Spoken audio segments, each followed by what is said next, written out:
ओम विष्णु विष्णु। आज शब्द नंबर 63 पर हमारे विष्णु स्मा जागृति मंच पर शब्दों की व्याख्या और भावार्थ हमारी आदरणीय बहनों ने बहुत सुंदर तरीके से की और आज एक सारांश के रूप में सभी बहनों के विचार सुनकर जो हमारे सामने आया वो गुरु महाराज का आज शब्द नंबर 63 है। आतर पातर राही रुक्मण मेला मंदिर बोयो गढ़ सोमनाथे पण मेला रहा छड़ासी जोयो रात पड़ंता पाला बी जाग्या दिवस तपता सुरू उन्ना ठंडा पौना बी जाग्या गन बरसंता नीरू दुणी तना ओ चाट बी जाग्या के नुगरा देता गाल गहीरू जिही तन उन्ना ओढ़ण ओढ़ाती ओढ़ता चीरू जा हाथे जप माली जपा तहाँ जपता हीरू बारा काजे पुड़ियो बिछो संभल संभल जूरू रागो सीता हनुमत पाखो कौन बंदावत दीरू। तो यहाँ पर गुरु महाराज हमें अपने जो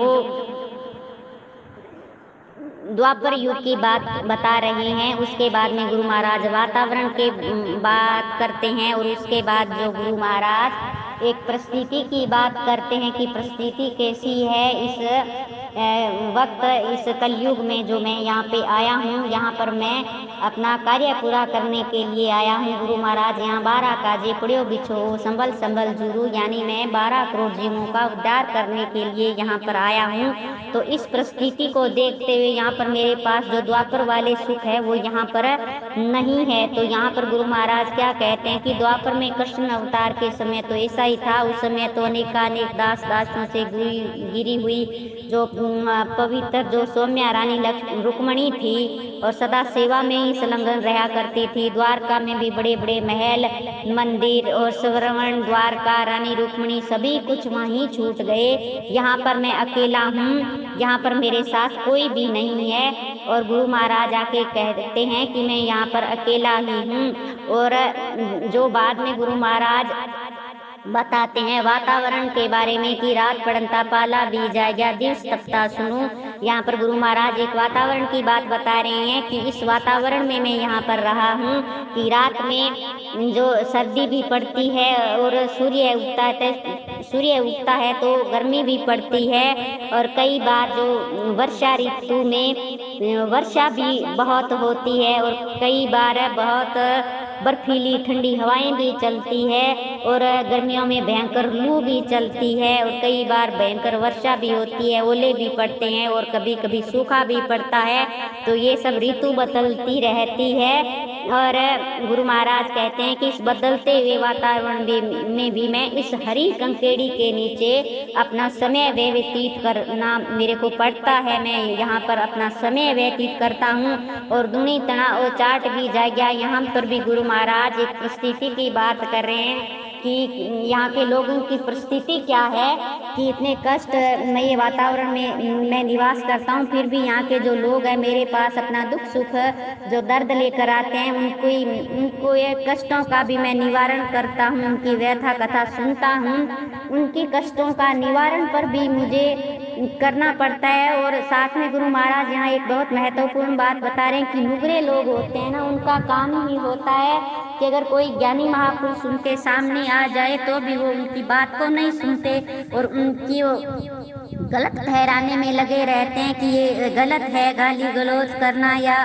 गलत तरीके से पेश आना ये नुगरे लोगों का काम है। जो ज्ञानी पुरुष है वो ऐसा नहीं करते। उस वक्त साक्षात परमपिता परमात्मा सामने बैठे थे, लेकिन अज्ञानी लोग उस वक्त नहीं समझ सके, वरना वो भी तो पार पहुंच सकते थे। और यहाँ पर गुरु महाराज ने जी तन उन्ना ओढ़ण ओढ़ा और 12 काजे पुड़ियो बिछो हो।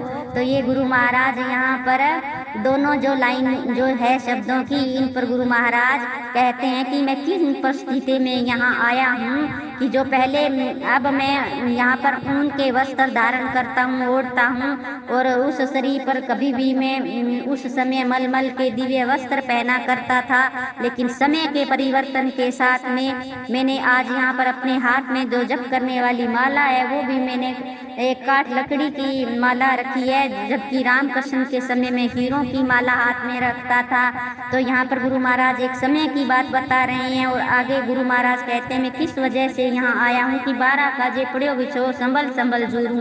तो यहाँ पर गुरु महाराज कहते हैं कि मैं इस मरु प्रदेश समराथल भूमि पर मैं अनेक कष्टों का सामना जो मुझे करना पड़ा है, ये सिर्फ प्रहलाद के वचनों के पालन करने के लिए। मुझे यहाँ 21 करोड़ को मैंने 3 युगों में पार कर दिया और 12 करोड़ का उद्धार अभी बाकी है, उसके लिए मैं यहाँ पर आया हूँ। और इस कार्य को मैं यहाँ जो सुजीव आत्माएं उनको मैं खोज रहा हूँ, देख रहा हूँ, ताकि जो ये मेरा जो कार्य है ये पूर्ण हो जाए। और इसके लिए मैं परमात्मा के पास उन सुजीव आत्मा को पहुँचाना है मेरे को। तो मैं यहाँ पर प्रहलाद के वचन जब भी मुझे याद आते हैं तो मुझे दुख होता है कि अब मैं उन सब जीवों को मैं इकट्ठा करूँगा और उसके बाद में जो मैं उनके कष्टों का निवारण भी करूँगा और उन सुजीव आत्माओं को मैं पार पहुँचाऊँगा।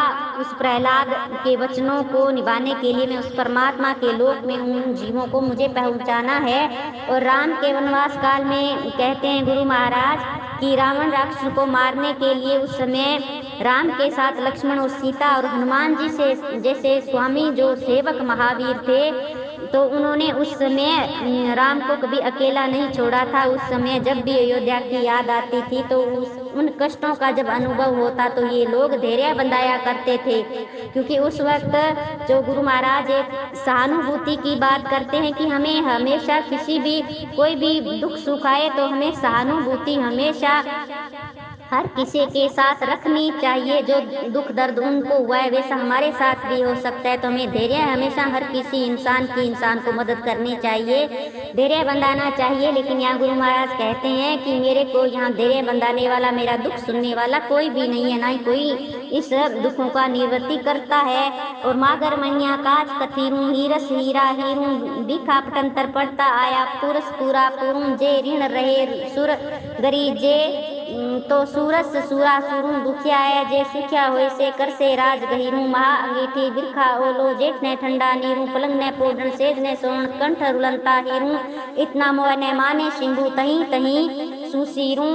और घोड़ा चोली बाल उदाई श्री राम का भाई गुरु की वाचा भयो राधे रागो सीता हनुमंत पाखो दुख सुख कासू कहियो।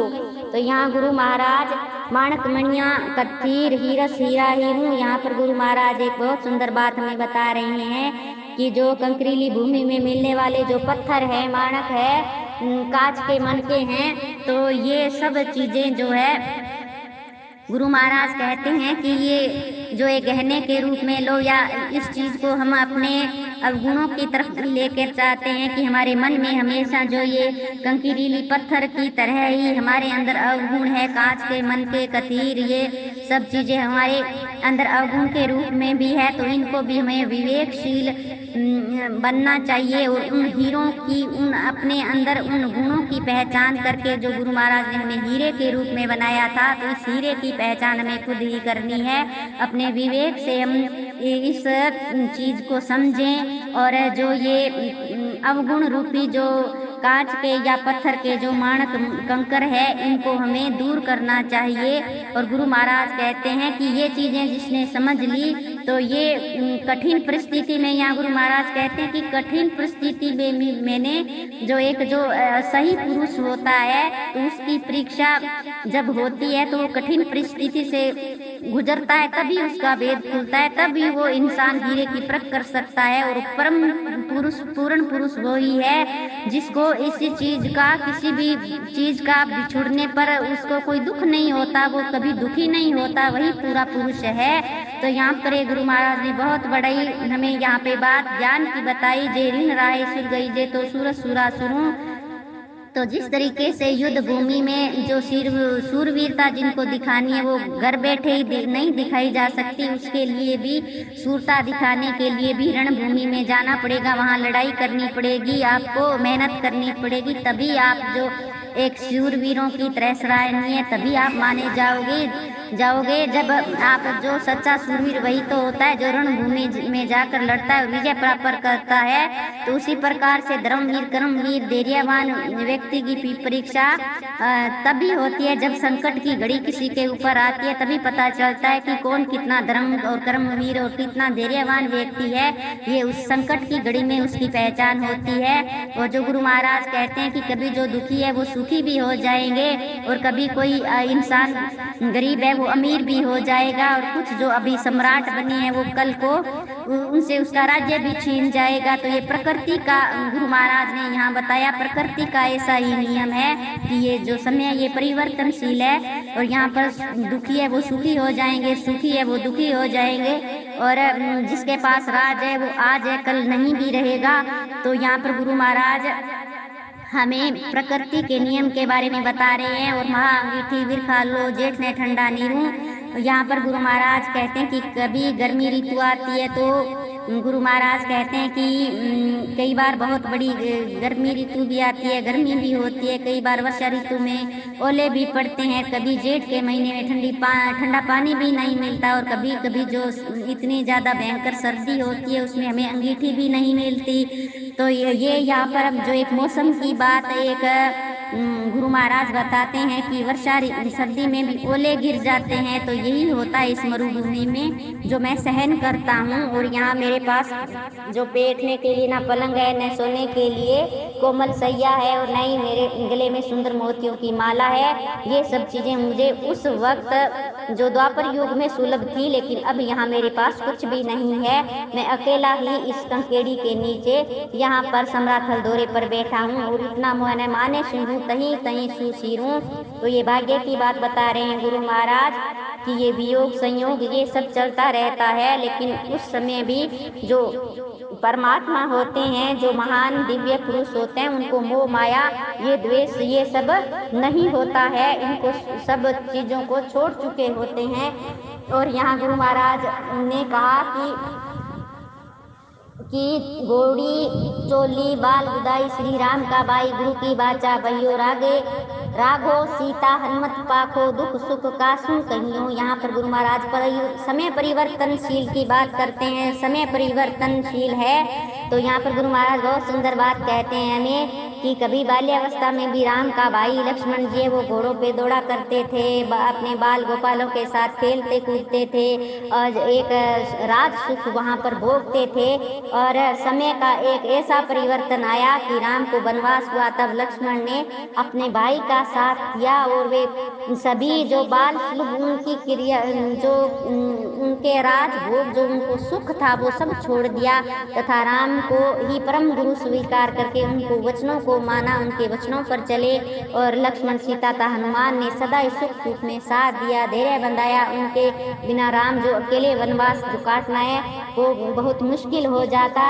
और गुरु महाराज यहाँ पे बहुत ही सुंदर बात बताते हैं कि धैर्य बंधा जो ऐसा जो यहाँ पर मेरे पास तो ऐसा कोई भी नहीं है। गुरु महाराज कहते हैं कि जो धैर्य बंधा सके, दुख सुख की बात मैं उनसे कह सकूं, तो ये आज इस परिस्थिति में ऐसा कोई भी इंसान नहीं है जो यहाँ पर धैर्य बंधा सके, सुख दुख जो है उनसे कह सके। तो ये गुरु महाराज ने बहुत ही सुंदर एक ज्ञान रूप में हमें ये चीज़ बताई कि मनुष्य को मनुष्य का दुख दर्द बांटना चाहिए, सुख दुख में उनका साथ देना चाहिए, हमेशा धैर्य बंधाना चाहिए। यही इंसानियत होती है। बोलो गुरु जम्बेश्वर भगवान की जय हो।